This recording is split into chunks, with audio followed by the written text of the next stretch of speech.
Ngayong araw, kahit may bagyo, isang murang tattoo na naman ang ibibigay natin para sa OFW balikbayan na galing pa all the way from Australia lang naman na nagpa-home service sa atin dito sa isang Airbnb sa Cubao malapit sa LRT2 station na muntik pa nga akong abutin ng baha sa biyahe.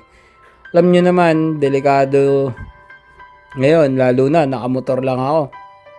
Madaling araw pa gumising galing sa Santo Tomas, Batangas na umalis nakapilang ang laman ng tiyan. Ang hirap kasi mag-almusal kapag kakagising mo lang, pero ganun talaga eh. Sibat agad. Madaling araw ako umalis, siguro mga 5 AM. Naabot pa nga din ng traffic eh. Akala ko talaga aabutin ako ng malakas na ulan. Mabuti at Boy Scout. May dala akong kapote. Siyempre, hirap kaya. Maya't maya na lang tunog ng tunog yung cellphone ko sa red warning rainfall ng NDRRMC. Susmiyo naman kung kailan naman tayo mapapadayo ulit dito sa Manila, tsaka naman tayo aabutin ng bagyo. Lately, grabe, yung Rizal hanggang Batangas, Manila na yan. Panay-panay yung bagyo dito. Sa ano nyo naman dalhin? Sa ibang lugar nyo naman. Sa sa China. We all know naman na napakaswerte pa naman nating mga Pinoy sa mga namumuno sa ating mga gobyernos. 'Di ba? Tapos tuwing makakita ka ng baha sa kalsada, mapapaisip ka na lang, maaalala mo yung mga flood control contractor, yung mga nepo babies, yung mga politikong magagaling lang mambola ng mamayan na hingian ka ng buwis tapos kakamkamin nila tapos sa 4-piece lang mapupunta. Ay, nagalit. Joke lang guys, hindi ako galit. Ano lang, sakto lang. Bala sila dyan. Basta ako, magtatrabaho kahit anong panahon. Harangan naman ng sibat. Magtattoo pa rin. Diba? Ganun lang naman yun eh. Sabi nga, kung madali ang landas na tinatahak natin, malamang ay nasa mali tayong daanan. Yung mga challenges and obstacles na yan, iyan din ang sangkap ng tagumpay.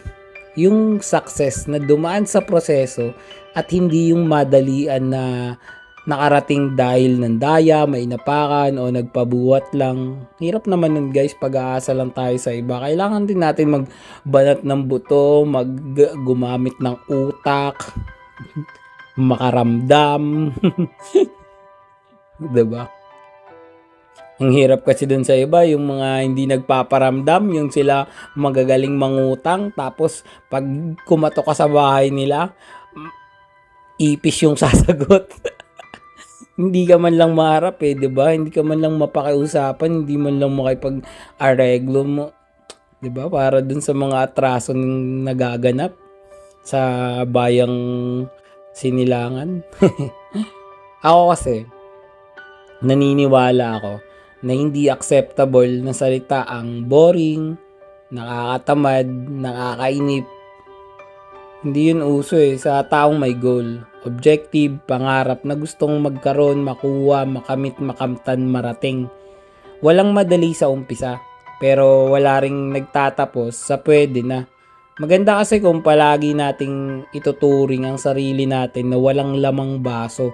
Para nang sa ganun, maging uhaw tayo sa improvement. Mas maraming magandang pwedeng mangyari sa atin kung magiging positibo lang tayo. Wag lang sa drug test. Aray ko. Anyway, client requested a full sleeve custom Polynesian tattoo. Yes, custom kasi marami siyang gusto. Ewan ko ba dito? De, wala akong problema sa atin yan. Tayo naman wala naman tayong inaatrasang inuurungan. Gusto lang naman niya may agila daw. Tapos, may araw. Tapos, may sagisag. Hindi, joke lang. Hindi, syempre may araw, mayroon yung sinag, di ba? Yun daw kasi yung simbolo ng kanyang pagiging Pilipino. Tapos, meron pa siyang gusto, yung anghel sa lower forearm. Si Gabriel daw, yun. Pero parang si Michelangelo, pero parang ano yun eh, basta bahala siya kung sino man siya. Para naman daw yun sa ano niya, faith, pananampalataya, paniniwala, pananalig yun, ganun. Kung ako lang, mas trip ko yung solid na poly. Pero sa mga ganitong pagkakataon, wala kasi tayong say eh. Kahit ano, bida-bida pa tayong tattoo artist, mahirap nang pumalag. On a brighter side, ano daw, nabulol tuloy. Opportunity din to para mas mahasa pa ang talim di lang ng utak, kundi pati na rin ng karayom. Kasi naman, usapang target. Ayun, ano daw. Usapan namin, target day, ETA estimate tansya namin, mga 2 to 3 days tong bubunuin, paghihirapan, pagtitiisan, pagtsatsagaan, pagpupuyatan, maghapong magdamag hanggang umagahing kagabi. Di ba? Handa naman daw si Bossing kasi mga 2 linggo pa siya dito sa Pinas. Kaya lang, kailangan pa nilang umuwi sa Cebu kasi taga doon yung asawa niya and kailangan niyang mag-hi hello doon sa kanyang mga biya-biyanan. Uy, ganun sana, di ba? Nga pala, gusto kong sabihin sa inyo, for your information, na sobrang bait na naman nitong natatuan natin. Sheesh! Ganun sana lagi, no? Alam nyo kasi, mas madaling makakapagtrabaho, gumawa ng tattoo, pagbutihin yung trabaho mo kapag maganda yung ambience, environment, field, diba, mga ganun. Good vibes lang. Hanggang sa pakiramdam. Kaya naman, sobrang dami naming napag-usapan. Isa na nga dito, yung kalagayan niya sa abroad. Ano daw siya, nakalagay daw siya sa compartment. Hindi, joke lang. Kalagayan, meaning nun, yung sitwasyon niya. Alam nyo ba, ako kasi sa tuwing naipagkwentuhan ako sa mga OFWs natin, sobrang dami ko natututunan, kaya hindi tayo nagsasawa sa mga kwento ng buhay nila. At syempre, ang hirap naman pag puro buhay ko lang ikwento ko dito. Alam niyo naman yung buhay ko medyo limitado lang. Pero yung buhay nila na para sa kanila, natural lang, na typical lang yun sa kanila. Pero para sa akin, at para sa iba pang mga nakikinig dito sa mga video, vlog-vlogan natin, kakaiba din. Nakaka-inspire, nakakasipag, nakakahawa, iba-ibang knowledge ang ating makukuha, mga experience ng ating mga kuya, mga tito, 'di ba, na maituturing. Pwede nating gawing role model para sa kasipagan kapag na minsan tayo parang nawawalan na ng pag-asa, minsan tayo nandulupaypay. Saan galing yung word na yun? Basta ganun, 'di ba? Kailangan nating humugot ng inspirasyon at sila ang napakasagana sa ganyang mga bagay. Dahil sila ay hindi napapagod at parang hindi nahihirapan sa kanilang mga gawain sa araw-araw dahil hindi uso ang tamarin sa ibang bansa kung ayaw mong umuwi sa Pinas nang nakasakay sa pedicab. Ano daw? Basta ganun. Alam nyo ba na isa si boss sa mga mapalad na may kamag-anak sa abroad? Kaya naman, mas naging madali lang din sa kanya na pagpasyahan na manatili dun for good. Actually, hindi lang basta kamag-anak, kundi simula pa sa kanyang nanay, tatay, lolo't lola, kahit pa sa mga kapatid niya, lahat nandoon. Yung iba nga niyang kapatid, di marunong magtagalog. Parang di pa nga nakapunta dito sa Pinas So, in a way, halos foreigner na tong natatuan natin. Iba na talagang level. Si More Than Vlogs. Hindi, ang sarap sa pakiramdam, guys. Kung alam nyo lang, napasabi pa nga ako na, "Hoy, grabe. Ako hindi pa ako nakakarating sa ibang bansa. Hanggang Mindanao pa lang, yung pinakamalayo kong na aeroplano. Pero yung mga tattoo natin, sheesh, nakalibot na ng mundo. Meron sa Singapore, Middle East, Korea, meron nga ba? Basta alam ko parang ganun.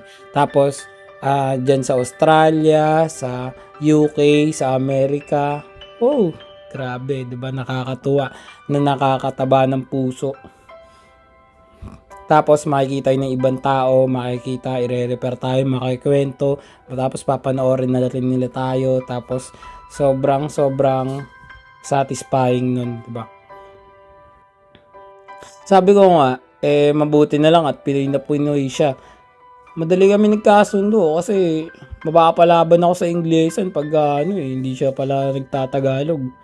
Medyo kinakalawang na pa naman yung call center accent at stock knowledge natin. Pagdating sa ganyan, lalo na laban-laban sa Australian o si accent. Naku. Nosebleed talaga pagkatapos. Tsaka pala itong si boss, kapareho ko ring engineering ang background nung college. Pero pares kaming may kaibang passion na gustong i-pursue, kaya naman pares hindi namin natapos. Pero wala ano talaga, ganun talaga, it is what it is, di ba? Andito kami ngayon sa kinakatayuan namin dahil din dun sa mga nakaraan naming mga desisyon sa buhay. Wala naman akong pinagsisisihan, pero ang kailangan na lang natin gawin, kasi wala na tayong magagawa dun sa nakaraan, hindi na natin mababago, wala naman tayong time machine. Gawin na lang natin, gawin natin yung best natin sa ngayon, bukas, at sa mga susunod pang panahon, di ba?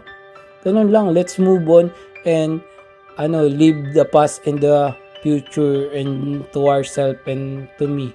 Ay, ano daw? Ako, eto pinagpapatuloy ko lang yung buhay na gusto ko habang binabahagi ang talento at masterpiece sa libo-libong mga nakikinig na Pilipino sa mga pabibo ko.